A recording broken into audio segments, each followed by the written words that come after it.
Hey guys, Casual Gamer 84. Welcome back to the game room. I have some pickups to show you all today, and a package from Japan. So if you want to see what I picked up and what I got from Japan, stick around.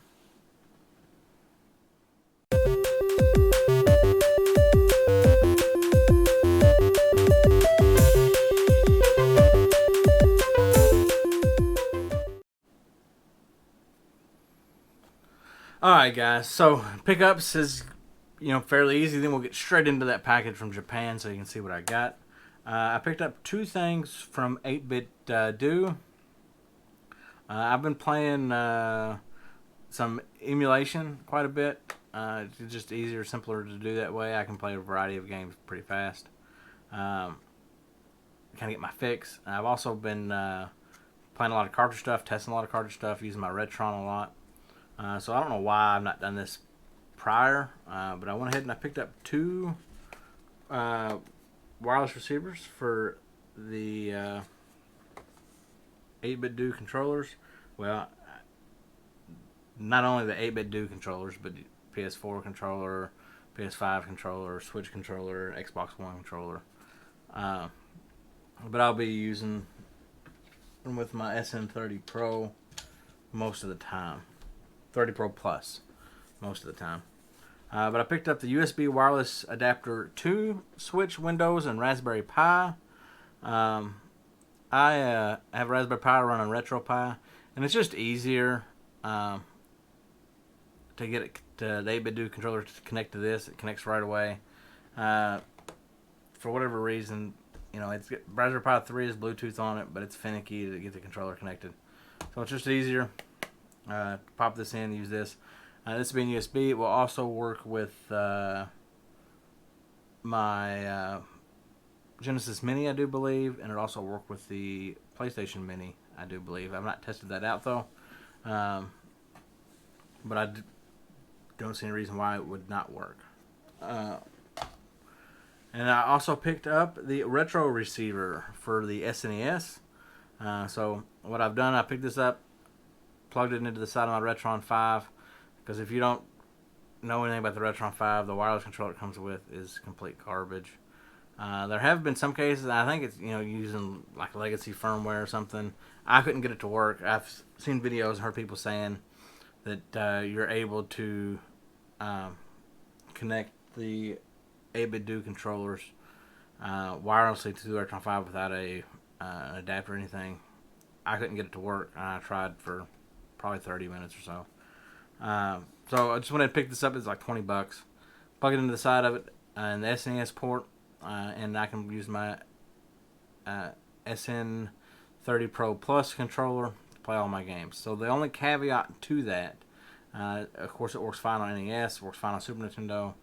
The only caveat to that is that it recognizes it as a Super Nintendo controller. So the button layout can be kind of funky when playing Genesis games, something like that on it. But I've not had any issue with it, and it's worked out great.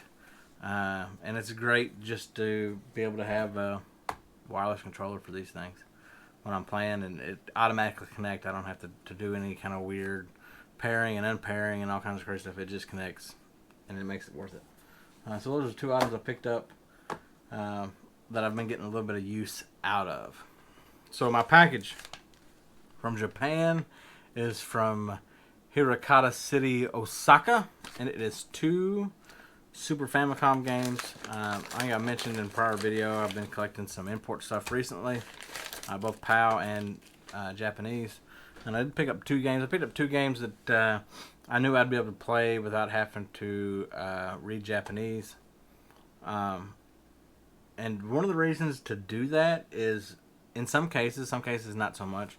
In some cases, you can get them cheaper. Get imports cheaper than you can North American releases.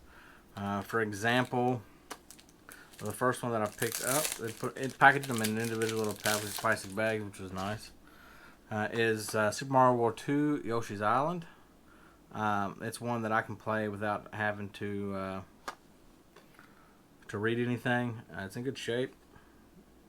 Label's in good shape. Because I think probably maybe $30 range. I'll throw the price up here so y'all can kind of see that. I think they're like the $30 range right now. The North American versions, I give I think $8-9 for this one. So I have the game in my collection that I can play at a third of the price, basically. The other one is definitely playable.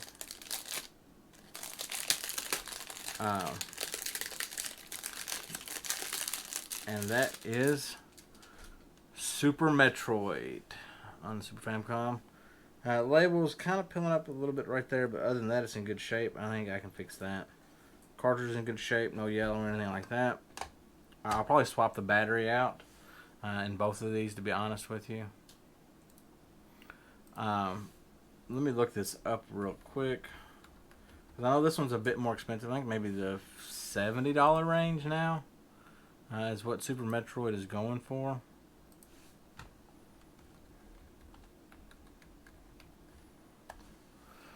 Super Metroid, Super Nintendo, $69.87. So it's about $70. I give $20 for this one. And fun fact, collector's tip of the day, I guess, pro tip, whatever you want to call it. The Super Metroid version of Japanese version of Super Metroid, I'll get all the words out in a minute, is the exact same as North American release. So all the text and everything is in English, so I can read everything if I need to. It is the exact same. With this one, if you wanted Japanese, you select Japanese subtitles, and everything shows subtitles Japanese. But everything else is in English. It's the exact same game, so that's really cool to be able to add this to the collection to, a quarter of the price, thereabouts, of what it would cost to get the North American release. So to play Super Famicom games, as you know, they are a little different. I don't have any Super Nintendo games close to me. Actually, I do.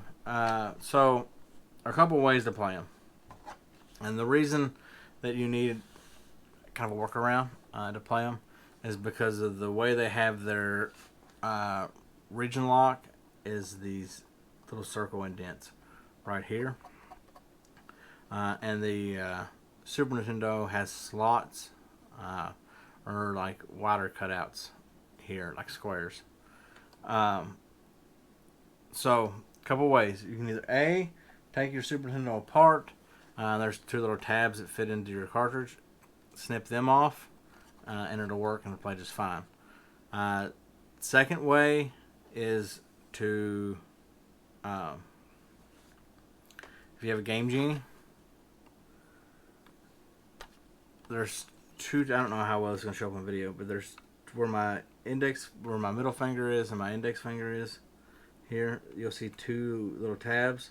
If you cut those tabs, the cartridge will slide right in and it'll play. And you don't have to use the Game Genie. You can opt not to, and it'll play the game just fine. And you don't have to alter your console. I'm pretty sure you could also take the board out of this cartridge, pop it in a SNES cartridge, and pop it in your SNES, and it would play just fine as well.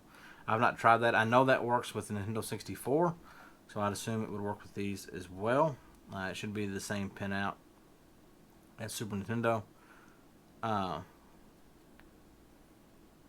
And then the way that I do it is I have a Retron 5. I play it on that. So if you had a clone console, I think any of the Hyperkin consoles that will play Super Nintendo games will also play Super Famicom games. So you can do that way as well.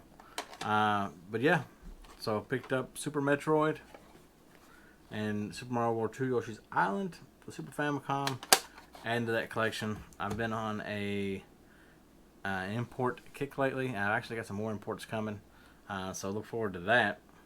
But guys, thank you for watching. If you like the content, hit that like button. If you haven't done so, subscribe. I would greatly appreciate that. And ring that bell for notifications, and you will be notified when I post a video for you. Thank you, guys. Until next time.